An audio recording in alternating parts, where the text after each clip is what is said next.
Eh bien, chers élèves, bonjour. Sur le tuto précédent, j'ai appris à dessiner des crustacés. Eh bien, maintenant, je vais composer mon plateau. Alors, première étape, comme d'habitude, le plateau, une ellipse. Je chercherai mon ellipse, mon plat. Ensuite, un dôme, ma pile de glace. C'est simplement pour déjà donner le volume de mon plateau. Sur ce plateau, je vais donc mettre en avant ce que j'ai appris à dessiner, donc mon homard. Première étape, toujours la pointe. Ici, mes petits yeux.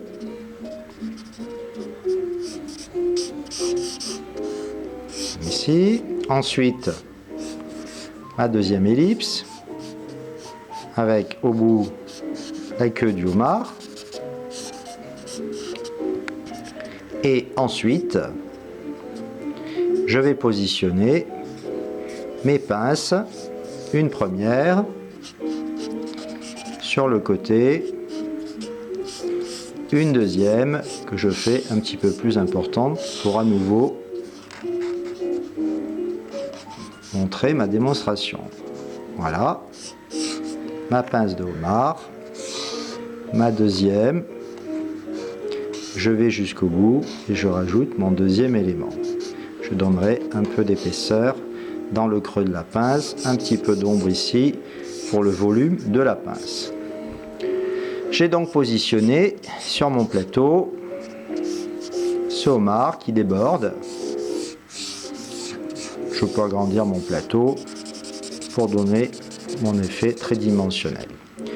Je travaillerai ensuite la carapace, comme je l'ai montré. Je positionnerai mes ombres un tiers sur mon homard jusqu'au bout. Je retravaille entre chaque articulation et je vais positionner les antennes de mon homard. Même chose pour ma pince, 2 tiers, 1 tiers, ou moitié-moitié, c'est vous qui voyez pour l'ombre. Je vais la travailler, même chose pour la deuxième, etc. Une petite ombre dessous, pareil sur les pinces ici. Ensuite, sur mon plateau, je vais mettre quelques crabes, comme j'ai appris à les dessiner.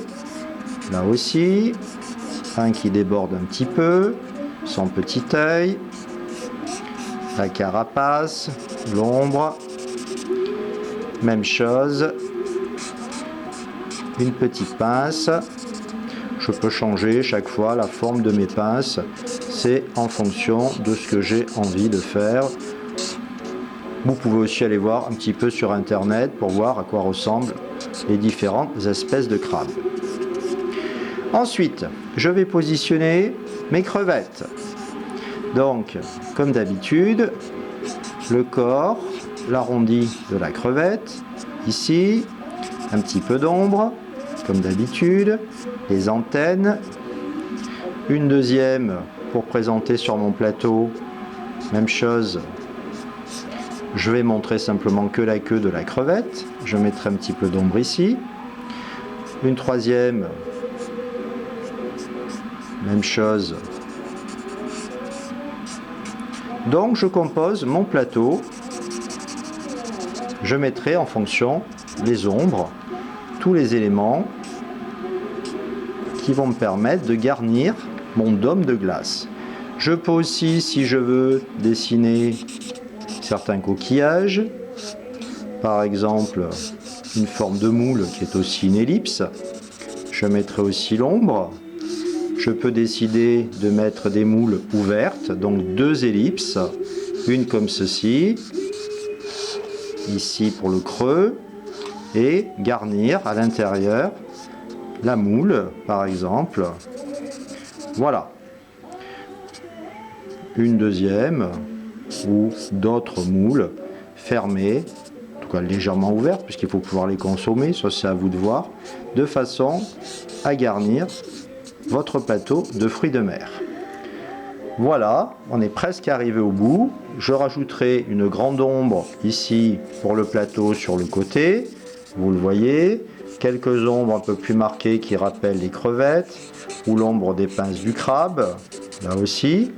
Et pour manger tout ça, ligne d'horizon bien sûr sur ma table, je vais finir par mon citron sur le côté. Voilà. Je réappuierai un petit peu plus, une petite ombre. Eh bien, bon appétit, bon repas de Pâques et à bientôt!